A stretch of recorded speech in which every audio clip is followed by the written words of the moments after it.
bienvenue encore à chacun, chacune ce soir. Et d'ailleurs, bonjour à ceux et celles qui nous rejoignent sur YouTube, ceux et celles qui nous suivent toujours. Que le nom du Seigneur soit béni. Voilà, comme je vous l'avais indiqué dimanche, nous avions vu une première partie de cette pensée pour ceux qui étaient présents mardi dernier. Cette pensée qu'on pourrait appeler demeurer dans la fidélité. Alors on est nombreux ce soir à pas forcément être le même auditoire que la semaine dernière, donc on avait vu une première partie, mais j'ose croire que même si on n'a pas assisté à la première partie, eh bien peut-être chacune de ces parties est indépendante, et je crois que le Seigneur avait peut-être aussi quelque chose à dire à ceux qui étaient là la semaine dernière. C'était pas d'ailleurs retransmis sur YouTube, il n'y avait pas la possibilité, mais en tout cas même aujourd'hui, pour nous qui sommes présents, je crois que le Seigneur a aussi une part pour chacun et chacune d'entre nous. Donc, frères et sœurs, bien-aimés, chers amis, même si on n'a pas assisté à la première partie, rien de grave. Je crois, comme je l'ai indiqué, que le Seigneur va nous parler, qui que nous soyons. Donc, comme je l'ai indiqué, nous avons parlé essentiellement de la fidélité de notre Dieu, de ce que Dieu est un Dieu fidèle à déjà sa parole. Nous avions vu ça la semaine dernière. Dieu est fidèle dans trois domaines en particulier, on pourrait en donner trois. Il est fidèle à sa parole, il est fidèle bien sûr à son alliance, c'est ce que nous avions commencé à voir la semaine dernière. Et Dieu est fidèle aussi dans ses œuvres, c'est ce que nous montre l'Écriture, c'est ce qu'on va voir en particulier ce soir. Donc pour ceux qui étaient présents la semaine dernière et pour vous qui nous rejoignez, un court rappel. Donc nous avions défini ce qu'était la fidélité selon bien sûr la parole de Dieu, cette notion d'être dans une vie de vérité, dans une vie d'attachement. La fidélité nous parle aussi d'attachement aux choses de Dieu. La fidélité nous parle aussi de constance, parce que quelqu'un de fidèle, c'est quelqu'un sur qui on peut compter, dans le sens où il n'y a pas toujours des hauts et des bas, il y a une certaine forme de loyauté, de jusqu'au boutisme, mais une forme de constance. Ça veut dire qu'à n'importe quel moment, on peut dire, c'est vrai Seigneur, je veux te rester fidèle tout simplement par ta grâce, par ton aide. Donc Dieu est constant, il ne change pas, il ne varie pas, c'est ce que nous avions vu. Dieu est aussi vrai, il est fidèle dans la vérité. Dieu est fidèle dans son attachement aussi à nous par son amour. Et Dieu est fidèle aussi dans sa justice, dans le fait que quand il rend quelque chose, un témoignage, quand il donne sa parole est donnée avec exactitude, véracité, on pourrait trouver aussi, et vérité. C'est des synonymes du dictionnaire. Donc la fidélité de Dieu, et en particulier, comme Dieu est fidèle à sa parole, nous avions vu la semaine dernière qu'il nous appelle par sa fidélité à sa parole, et il nous montre l'exemple pour nous-mêmes être fidèles dans nos paroles, fidèles dans nos propos. Même si bien sûr nos paroles, humainement parlant, ne vaudront jamais l'authenticité de la parole de Dieu, mais nous avions vu qu'un Dieu fidèle à sa parole, quand il nous donne sa parole, il nous la donne une fois pour toutes et il ne va jamais la contredire, il ne va jamais la changer. Ça nous enseigne pour chacun d'entre nous à être bien sûr fidèles dans nos paroles, que ce soit envers Dieu.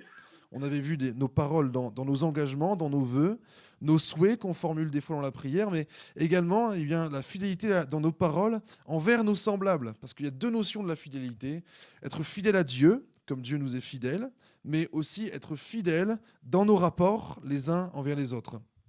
Donc je passe sur la fidélité de Dieu à sa parole, et nous avions commencé à voir, et on pourra réintroduire cette pensée par déjà une première lecture, sur le fait que Dieu est fidèle à son alliance. Pour rattraper les wagons, Dieu est fidèle dans le fait qu'il s'est allié à nous.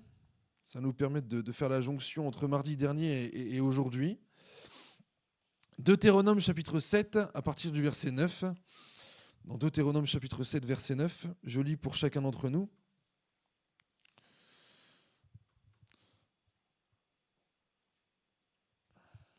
Sache donc que c'est l'Éternel, ton Dieu, qui est Dieu. Ce Dieu fidèle garde son alliance et sa miséricorde jusqu'à la 1000e génération envers ceux qui l'aiment et qui observent ses commandements.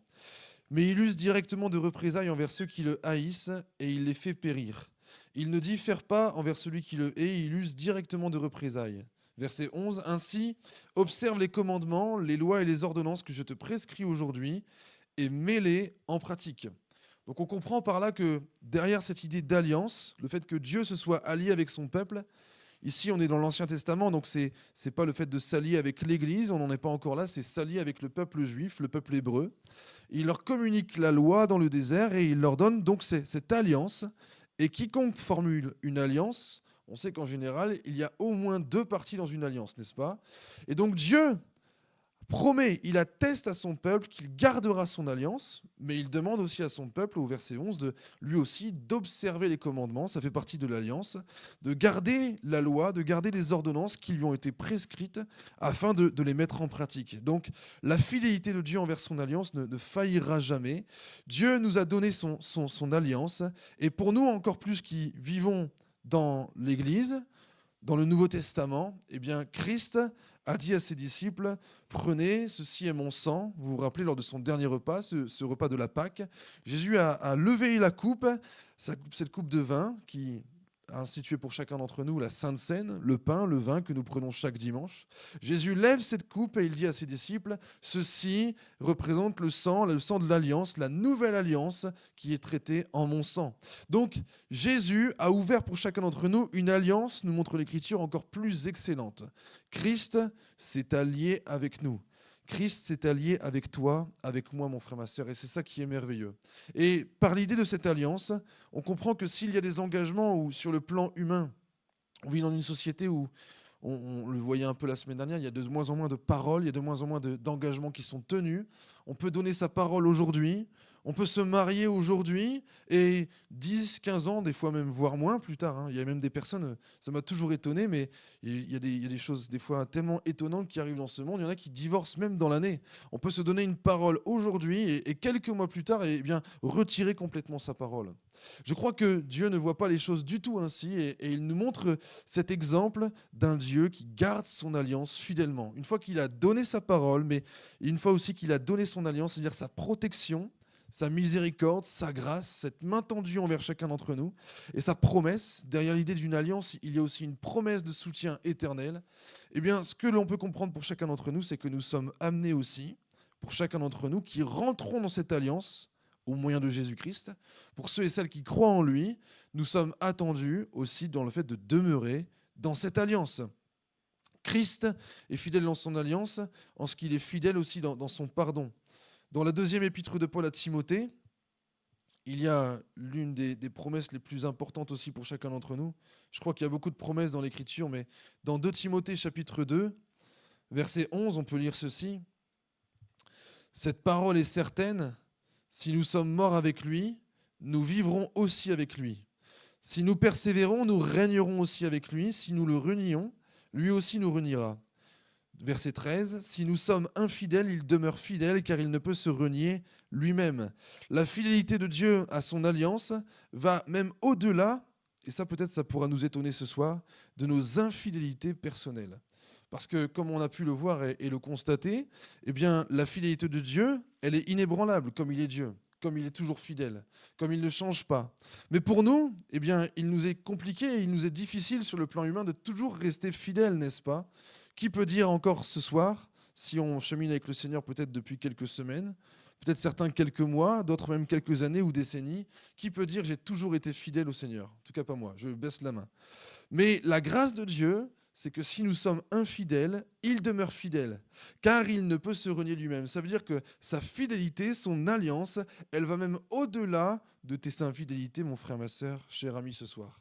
Et en cela, on peut bénir Dieu. Je crois que le Seigneur est un modèle, un exemple. Nous avons l'Évangile et le Nouveau Testament qui nous disent « Soyez les imitateurs de Christ ». Et si Christ est fidèle, je crois que si on imite Christ, on imite sa fidélité. Il demeure fidèle, car il ne peut se renier lui-même. Ça veut dire qu'il ne peut pas renier son alliance. Ça ne veut pas dire qu'il nous approuve toujours. Ne me faites pas dire ce que je n'ai pas dit. Ça ne veut pas dire qu'il est d'accord avec notre infidélité et avec nos mauvaises voies, mais ça veut dire qu'à tout moment, son alliance est toujours là. Et comme je parlais de pardon à l'instant, il y a un autre verset extrêmement important de l'Écriture. Notez-le pour ceux qui me prennent des notes. 1 Jean, chapitre 1, verset 9. Mais je pense que la plupart d'entre nous connaissent ce verset, et je vous le cite régulièrement. Si nous confessons nos péchés, il est fidèle et juste pour nous les pardonner et pour nous purifier de toute iniquité.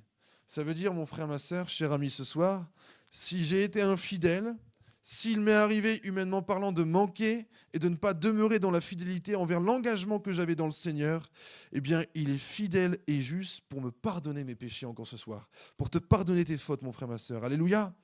Mais bien sûr, ça commence toujours par une confession. Si nous confessons nos péchés, alors peut-être, je vais tout simplement le dire, mais confesser, peut-être dans l'inconscient collectif, à cause de la tradition, à cause de 2000 ans de christianisme, pour certains, se confesser les péchés, ça voudrait dire rentrer dans une sorte de boîte, vous savez, comme on voit dans certaines églises. On rentre dans une boîte, il y a un prêtre de l'autre côté, il y a une petite grille métallique ou en bois, ça dépend des fois, et on est là en train de confesser, mon Père, j'ai péché. Et on va faire la suite de tout ça. Et en disant mon Père, d'ailleurs, on s'adresse à un prêtre, on ne dit même pas mon Père en parlant du Père céleste. Mais l'Écriture ne nous parle pas forcément de la confession sur ce biais-là, donc ne venez pas me confesser vos péchés. Je n'ai pas le pouvoir de vous les pardonner. Merci Seigneur, sinon vous pourriez avoir peur, parce que sinon, je crois que le Seigneur connaît aussi nos limites à tout à chacun.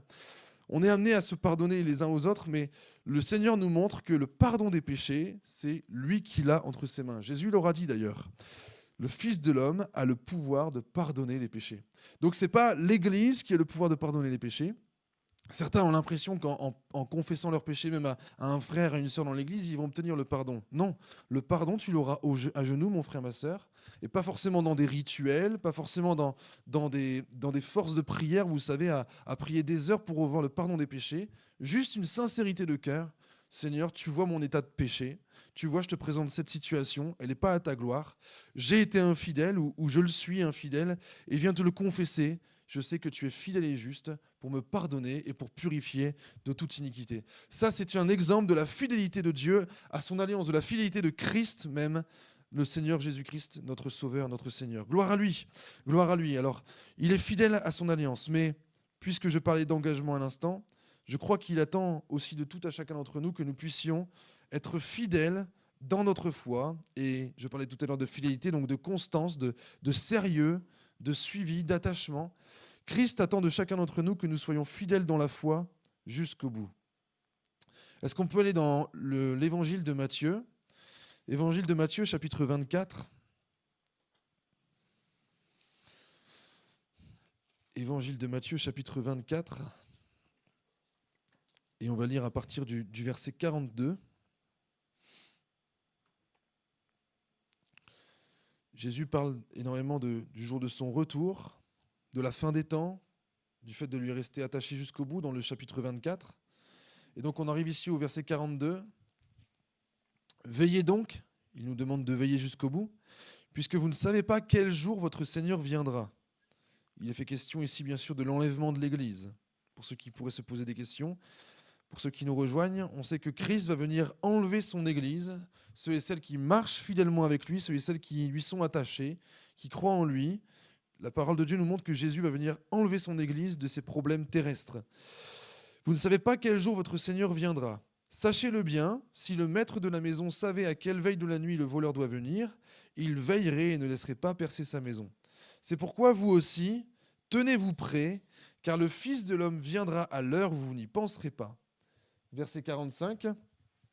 Quel est donc le serviteur fidèle et prudent ?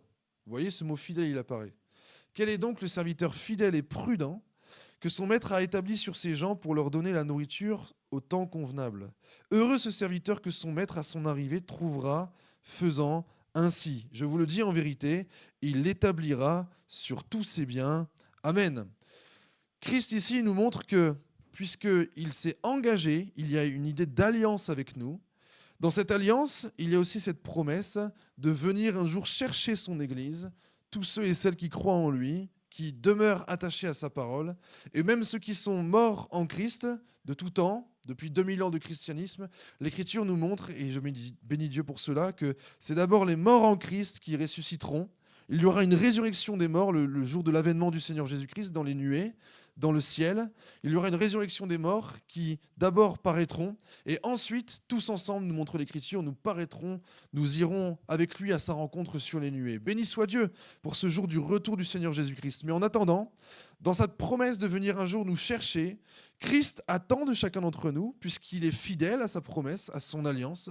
Il attend aussi qu'on soit, comme au verset 45, ses serviteurs, ses servantes, fidèles et prudents, prudenteux, ES, qui sont capables d'attendre son retour dans cette attente, bien sûr, de demeurer dans la fidélité jusqu'au bout.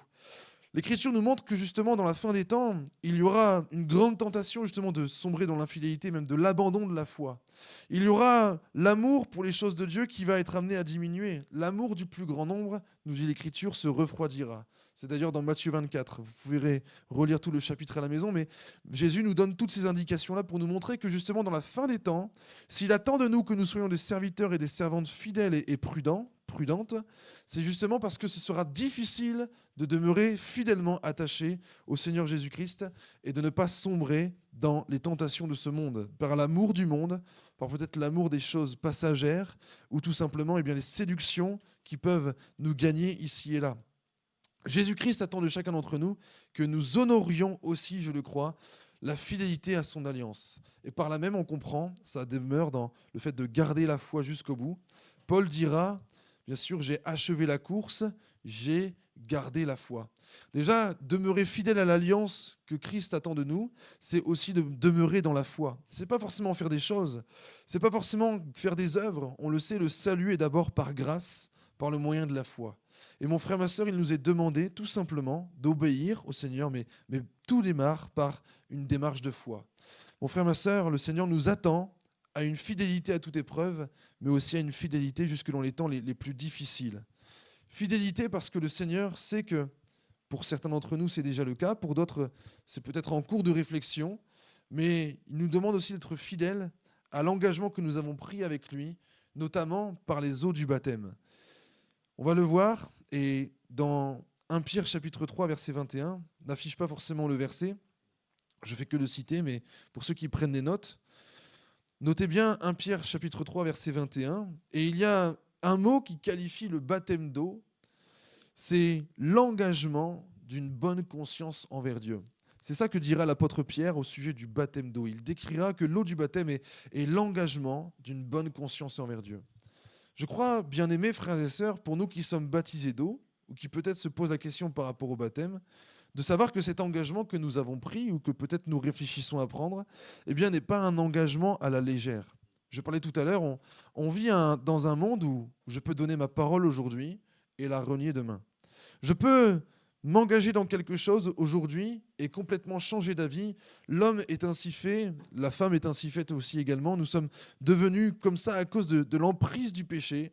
Mais je crois que si on s'engage dans les eaux du baptême, c'est parce qu'on confesse devant le Seigneur Jésus-Christ qu'on est devenu une nouvelle créature, n'est-ce pas? Et une nouvelle créature ne réagit plus selon les fonctionnements de ce monde. Le baptême est donc un engagement. Voilà un mot fort dans une époque telle que là nous la vivons, où le mot engagement est synonyme de quelque chose qui va nous verrouiller, nous bloquer. Quelque part, certains verraient le mot engagement comme quelque chose de terrible. Oh, tu t'es engagé.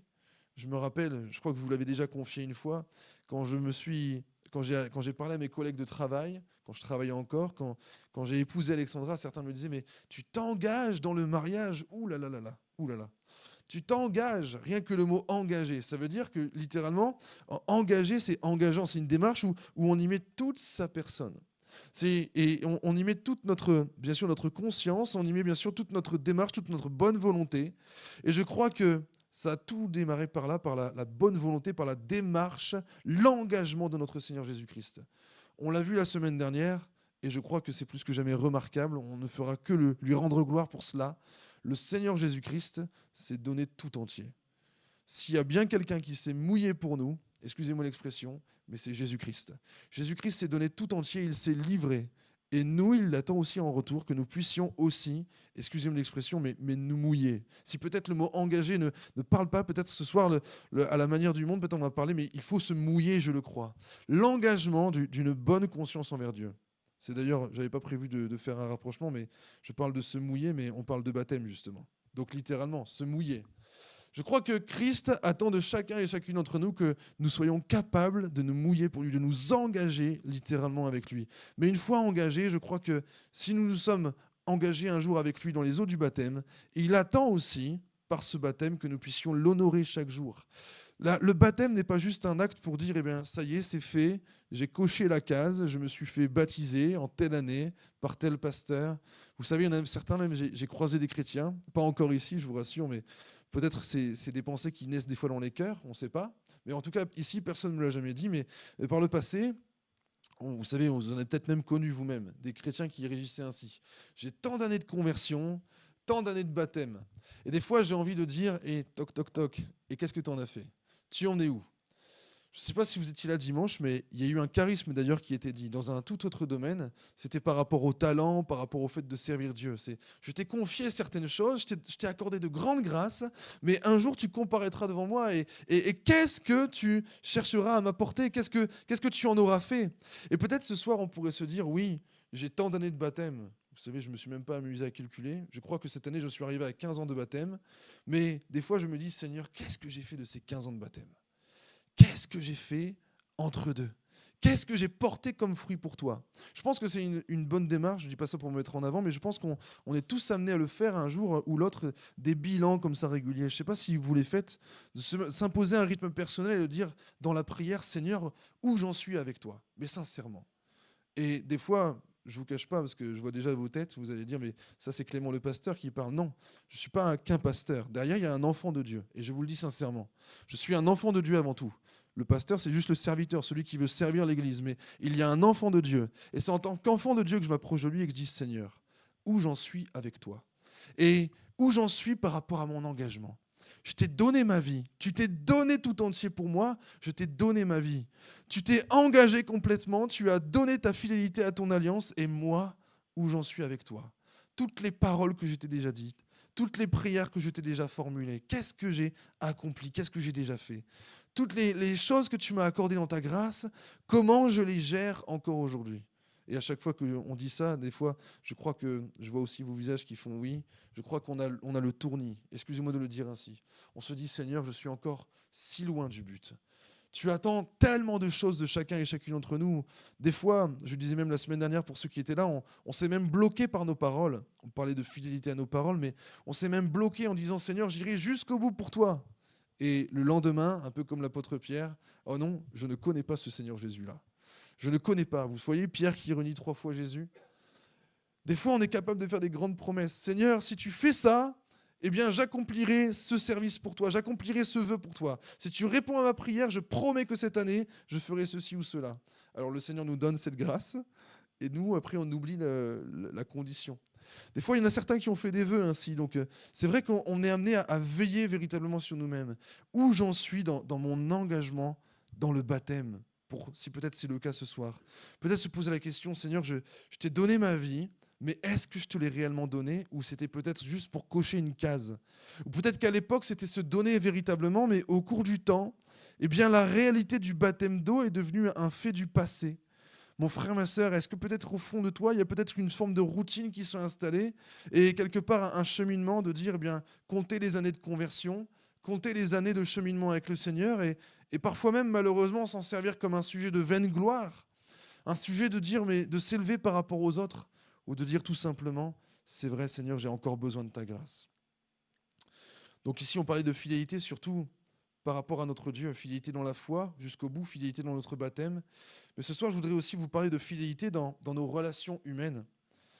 Et parce que je crois que si Dieu nous est fidèle, il attend de nous que nous soyons fidèles, c'est ce que je vous ai dit, mais il attend de nous une fidélité aussi dans les choses humaines, dans nos relations les uns avec les autres. Je crois qu'un enfant de Dieu, c'est quelqu'un de fidèle, comme on avait vu par rapport à ce fameux Gaius, dont Jean, dans la 3e épître de Jean, avait souligné la fidélité dans l'accueil des frères, par exemple. Mais dans son service pour Dieu, dans sa façon de gérer ses relations humaines, Gaius, il était donné de lui qu'il avait une fidélité. Et beaucoup d'hommes et femmes du Nouveau Testament comme de l'Ancien Testament sont remarqués par ce qualificatif. Vous pouvez compter dans beaucoup de versets bibliques.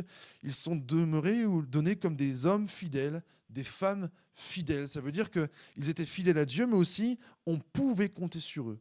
Quand ils avaient donné leur parole, quand ils avaient dit « je ferai ceci », ils le feraient. Quand ils se donnaient aussi dans un service, eh bien, ils servaient le Seigneur, je le crois, jusqu'au bout et à toute épreuve. Mais je crois que qui nous parle de fidélité, on pourra commencer par ce point aujourd'hui, eh bien, nous parle aussi de quelque chose d'extrêmement important et qui parle de fidélité dans notre société, et ça ne changera jamais, nous parle à première vue, pour ceux et celles qui sont dans les réalités du mariage ce soir, de la fidélité dans le mariage. Je crois qu'on est entre chrétiens, pour la plupart d'entre nous, on est en tant qu'enfants de Dieu. Et vous allez me dire, mais Clément, tu parles à des gens convaincus, tu parles à des convaincus ce soir. Mais bien sûr, j'ose croire que nous sommes au fait sur le fait que la parole de Dieu nous encourage à honorer notre engagement. L'Écriture nous montre que, bien sûr, le mariage soit honoré de tous et le lit conjugal exempt de toute souillure. C'est ce que nous montre l'Écriture. Et souillure, ici, dans ce passage, signifie, je ne vous ai pas cité tous les versets ce soir pour pas trop en faire, mais ici, dans ce verset, ce que ça signifie, c'est la souillure, c'est bien sûr l'idée que quelqu'un d'autre serait venu souiller la couche, c'est-à-dire que l'un des deux serait parti de son côté, ou alors qu'on aurait invité quelqu'un à partager la couche. Et quelque part, eh bien, ces choses-là, vous allez dire, mais pour la plupart d'entre nous, tu parles à des convaincus. Mais je crois que s'il y a une fidélité intime, conjugale, allez, je vais le dire pour chacun d'entre nous, s'il y a une fidélité qu'on a les uns vers les autres, quoi qu'il y ait un enfant parmi nous, donc je ne dirai pas le mot, mais vous m'avez compris, s'il y a une fidélité sur ce plan-là, peut-être qu'on pourrait aussi décliner d'autres fidélités. On parle beaucoup de la fidélité physique quand on parle du mariage, de la fidélité de se donner toujours l'un à l'autre, d'honorer toujours l'un l'autre. L'Écriture nous montre d'ailleurs, parce que certains pourraient dire, mais moi j'ai jamais trompé mon conjoint ou ma conjointe, mon mari ou ma femme, merci Seigneur, mais il y a aussi dit, d'ailleurs dans la fidélité du mariage, relise bien toute la parole de Dieu, mais il y a aussi le fait de ne pas se priver l'un de l'autre. La fidélité dans le mariage va jusqu'au fait d'honorer son conjoint, sa conjointe, c'est-à-dire de se donner aussi. C'est pas juste ne pas, bien sûr, ne pas aller voir ailleurs, mais la fidélité va aussi dans le fait d'avoir une relation conjugale, une relation intime. Peut-être que ça vous choquera d'aborder ça, mais la parole de Dieu traite de ce sujet. Ne vous privez pas l'un de l'autre, sauf bien sûr pour vaquer à la prière pour un peu de temps, et après, dirait l'apôtre Paul, retournez à vos occupations, afin de ne pas laisser accès au diable. Donc tout simplement, éteindre la flamme, ne pas veiller et éteindre aussi la flamme des relations intimes dans le cadre du couple, ne pas être fidèle à cela, c'est aussi ouvrir une porte à l'adversaire de nos âmes. Je clôt le sujet, parce que je crois que je parle à des convaincus ce soir. Mais il y a d'autres types de fidélité. Et je voudrais peut-être parler ce soir, et quitte à peut-être secouer un peu, mais je crois que c'est vraiment sur mon cœur. Mais il n'y a pas qu'une fidélité conjugale, je crois qu'il y a aussi une fidélité morale dans le couple.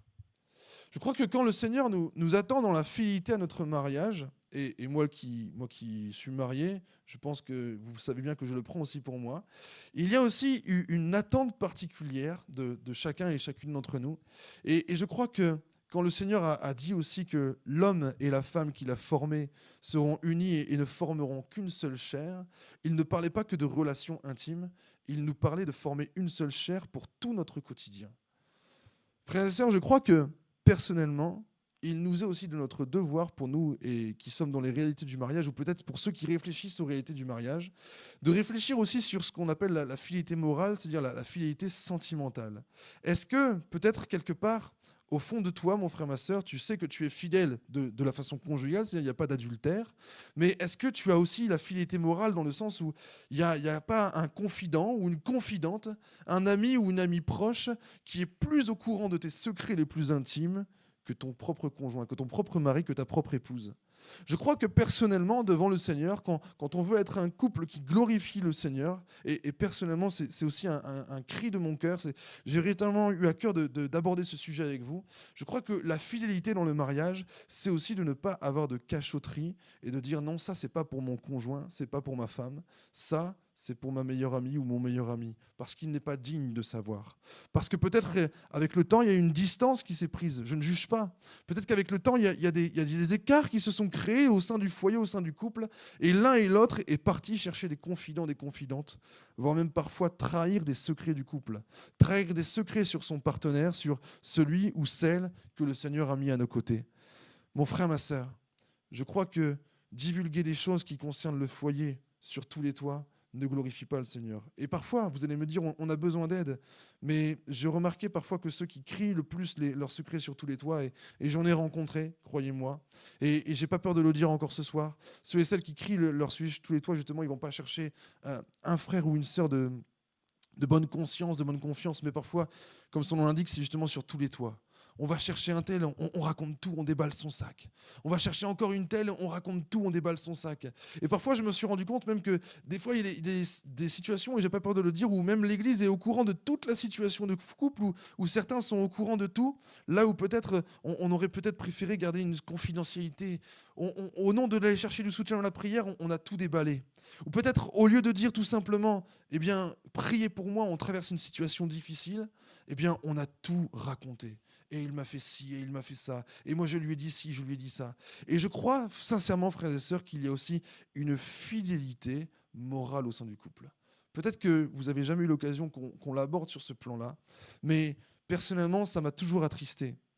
Dans la première assemblée où je servais, celle où je suis né littéralement et né aussi spirituellement, il y a une sœur qui venait toujours se confier à moi, et je crois qu'elle se confiait aussi à d'autres, et qui me racontait toujours des choses. Et je savais qu'il y avait des soucis dans le foyer, dans le couple. Son conjoint, son mari était aussi dans l'église, mais elle venait un jour me raconter des soucis familiaux, pas de sa famille avec lui, mais des soucis concernant ses sœurs, concernant sa maman, etc. Et elle me disait, mais il n'a pas le droit de savoir, parce que je sais qu'il va se moquer de tout ça. Et je lui disais, mais moi je suis prêt à vous accompagner dans la prière, mais je ne veux surtout pas savoir quelque chose que ton mari ne sait pas. Et là, elle s'est mise en colère. C'était quasiment la fin, elle ne s'est plus jamais confiée, c'était quasiment terminé. Mais il y avait comme une forme de tristesse en moi. Au bout d'un moment, je lui ai dit, stop, je ne veux pas savoir quelque chose que ton mari ne sait pas et qu'il n'aura pas le droit de savoir. Alors peut-être vous allez me trouver dur. Peut-être qu'en effet, son mari, ils avaient peut-être une relation très ambiguë et très complexe. Mais je crois par la grâce de Dieu qu'on est aussi amené à, surtout s'il était chrétien, s'il était un enfant de Dieu, on est amené aussi à passer du temps dans la prière quand on est en couple, quand on est marié et femme, à comprendre la situation de l'un ou de l'autre. Et peut-être c'est encore une exhortation ce soir, mais mon frère, ma sœur, s'il y a des secrets sur toi, sur ta relation, sur ta famille que tu ne dis pas à ton mari ou à ta femme, mais que tu préfères dire à d'autres, alerte, alerte, alerte. Il y a peut-être déjà une brèche qui est en train de s'ouvrir.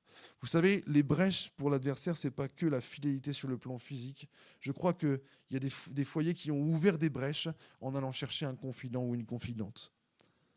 J'espère être compris. Restons dans l'équilibre. Je ne dis pas de jamais aller chercher le secours dans la prière. Parce que vous savez, par là, après, vous allez dire, mais je ne vais plus rien les confier à Clément. Mais bien sûr, quand j'ai dit ça à cette sœur que j'ai connue par le passé, et d'ailleurs, aujourd'hui, elle n'est même plus de ce monde, d'ailleurs, cette sœur. C'est pour ça que je me sens libre de dire ces choses. Mais quand j'ai confié ça à cette sœur par le passé, c'était après des mois de lutte pour dire, mais au bout d'un moment, parle à ton mari et essaie d'y retourner. Va confier ça à ton mari. C'est pas à moi qu'il faut que tu dises ces choses. Vous voyez ce que je veux dire? Donc je passe à autre chose, mais que le Seigneur nous donne d'être aussi dans une fidélité physique, si on peut le traduire ainsi, pour être sobre dans mes propos, mais aussi une fidélité morale, une fidélité d'engagement sincère dans tous nos sentiments. Une fidélité dans nos relations humaines, je le voyais par rapport à Gaius. Je crois que Gaius était quelqu'un sur qui on pouvait compter. Je ne vais pas relire ce texte, on avait eu le temps de détailler Gaius la semaine dernière, mais l'Écriture nous montre aussi d'être des personnes fidèles et fiables dans notre travail. L'Écriture nous montre, et on ne pourra pas tout citer les textes ce soir, mais que nous sommes amenés à faire tout ce que nous demandons de faire, pour ceux et celles qui sont dans les réalités du travail. Tout ce que vous faites, faites-le de bon cœur, comme pour le Seigneur. Il y a une fidélité au Seigneur. Mais quand des personnes sur cette terre nous demandent aussi de faire des choses, eh bien, si on nous demande de faire des choses, notamment dans le cadre du travail, je crois que le Seigneur attend de nous qu'on soit aussi digne de les faire. Je crois que le Seigneur attend de nous aussi une fidélité à nos patrons, une fidélité à nos employeurs, à nos collaborateurs, pour ceux qui peut-être ont des relations d'associés, ou peut-être d'autres types de relations, des relations dans le travail. Et enfin, une fidélité dans les œuvres, c'est ce qui caractérise aussi le Seigneur Jésus-Christ d'ailleurs, notre Seigneur. Est-ce qu'on peut aller au psaume 33, puisqu'on approche de la fin de cette pensée? Psaume 33, au verset 3.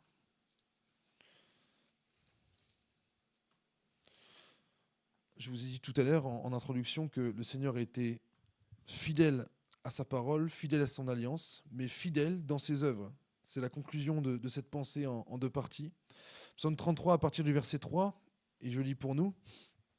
« Chantez-lui un cantique nouveau, faites retentir vos instruments et vos voix, car la parole de l'Éternel est droite, et toutes ses œuvres s'accomplissent avec fidélité. Fidèle à sa parole, fidèle à son alliance, fidèle dans ses œuvres. Et qui nous parle d'être fidèle dans ses œuvres, eh bien nous parle aussi, comme vous l'avez compris, que nous aussi nous sommes appelés à lui être fidèles. Et il attend de nous, on l'a vu tout à l'heure, que nous soyons des serviteurs et des servantes fidèles et prudentes jusqu'au bout. L'Écriture nous montre aussi dans l'Évangile de Luc, c'est Jésus qui le dit, « Celui qui est fidèle dans les moindres choses l'est aussi dans les grandes. Et celui qui est injuste dans les moindres choses l'est aussi dans les grandes. » Mon frère, ma sœur, je vous en touchais d'ailleurs un mot dimanche, mais je ne vais pas forcément faire des redites, je vous rassure. Je peux vous faire la même prédication à chaque fois, mais je sens comme une insistance aussi du Saint-Esprit dans nos cœurs. Je crois que le Seigneur ici est en train de nous montrer que si on voudrait vivre des grandes choses avec lui, j'en parlais légèrement dimanche, eh bien certains voudraient voir des choses extraordinaires, être prêts à se donner tout entier pour lui, pour des grands services, des grandes choses.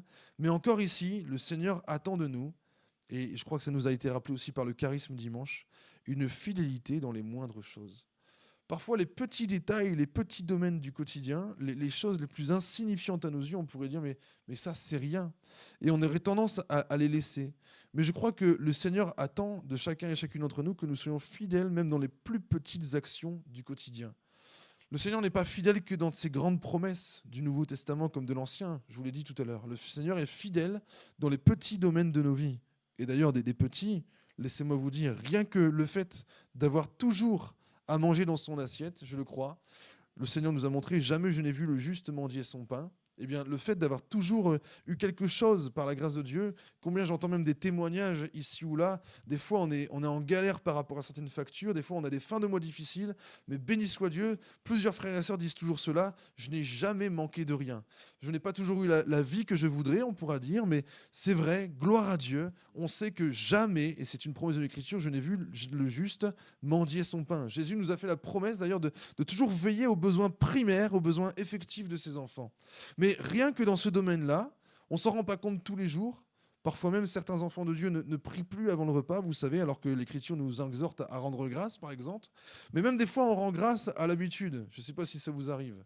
On dirait presque « Seigneur, merci pour ce repas. Bénis ce repas. Amen. » Et on en oublierait presque le principe que le Seigneur nous a tout accordé dans sa fidélité.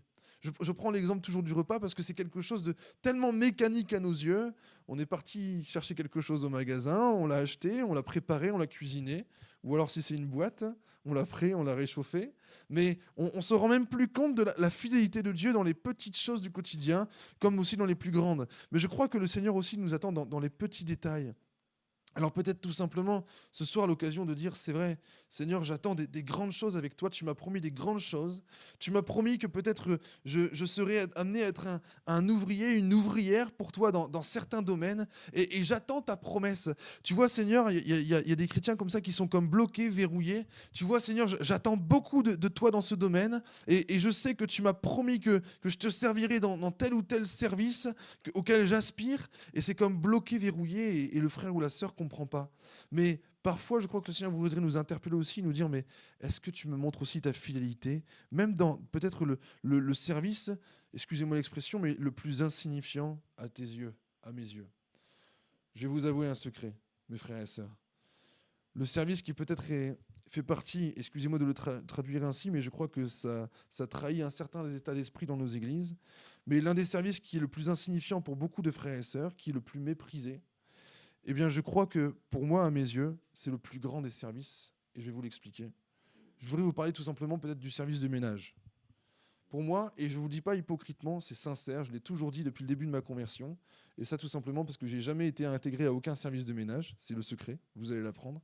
J'en ai fait d'autres des services dans l'église, avant de ministère, mais le plus beau des services, le plus grand des services, je crois que c'est le ménage, parce que c'est ce que le Seigneur attend de nous, d'être capable de laver aussi les pieds. Alors pour nous, c'est laver le sol.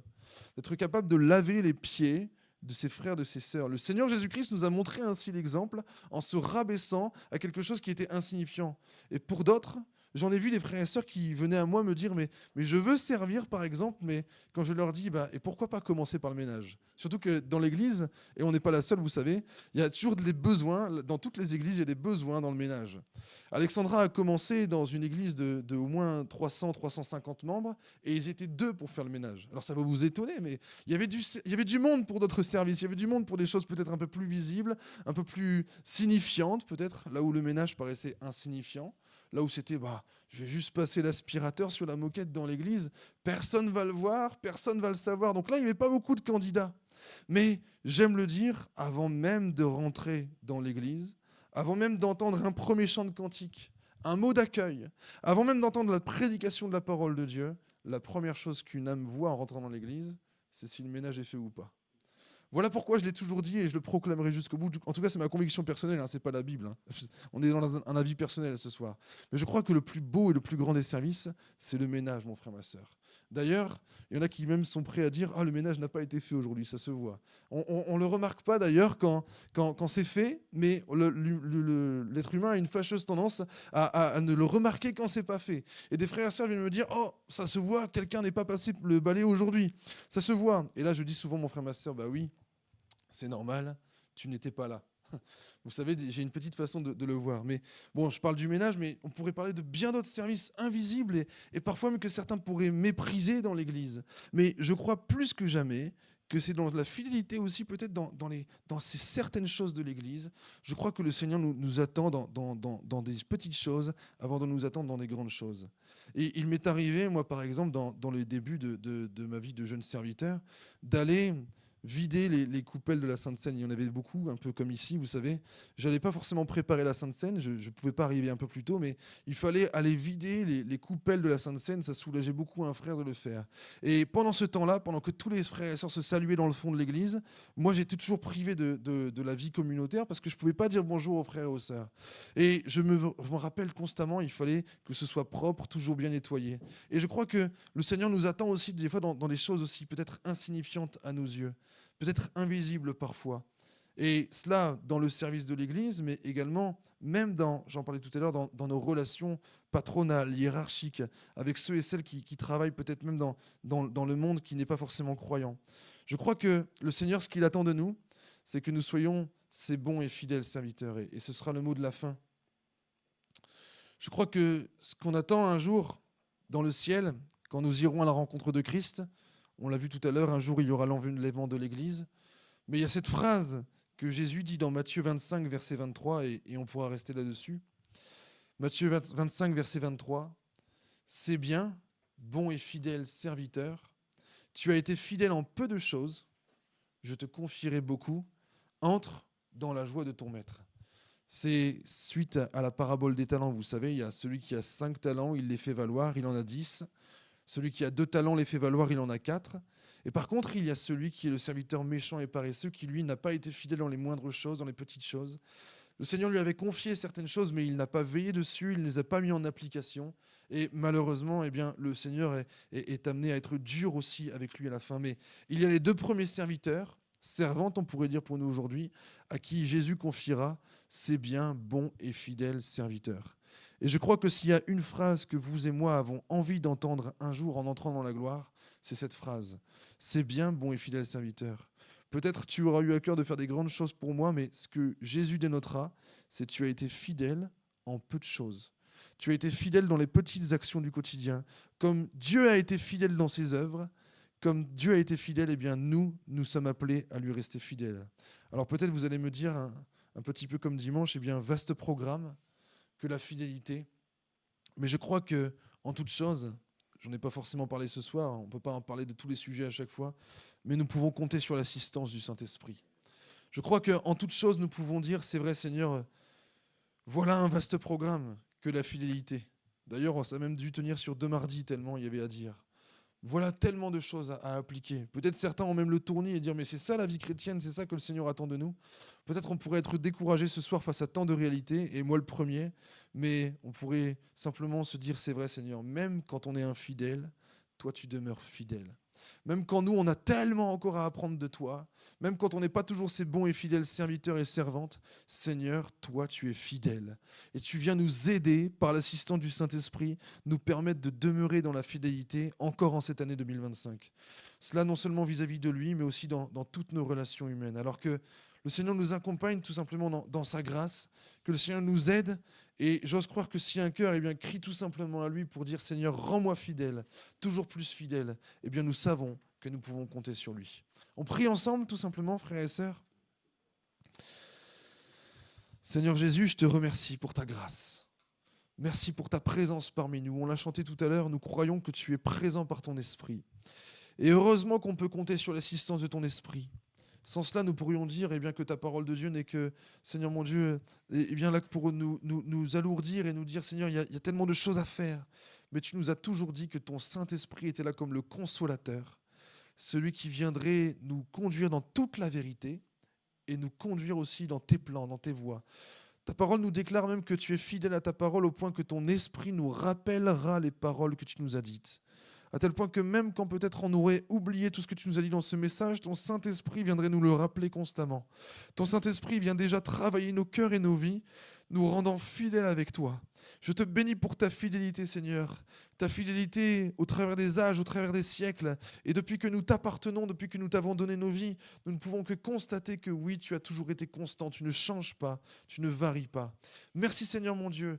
Aide-nous, Seigneur mon Dieu, à mettre en application ta parole comme nous le montre l'Écriture, à ne pas nous contenter de l'écouter simplement, mais à ce que ta parole vienne nous travailler aussi de l'intérieur. Je bénis ton nom pour les retours de ce message. Je bénis ton nom, Seigneur mon Dieu, pour que ça puisse encore nous pousser plus loin encore avec toi et que tu puisses nous trouver, oui, un jour paraissant devant toi dans ton ciel de gloire et nous dire bon et fidèle serviteur. Combien je crie à toi pour que nous puissions entendre cette phrase de ta bouche, cette phrase si réconfortante. Mais pour cela, donne-nous de rester attachés à ta parole, vivante et vraie. Dans le nom de Jésus-Christ. Merci aussi de raccompagner chacun et chacune d'entre nous dans nos demeures respectives et de garder le trajet de ceux et celles qui peut-être habitent loin. Dans le nom de Jésus. Amen. Amen, amen.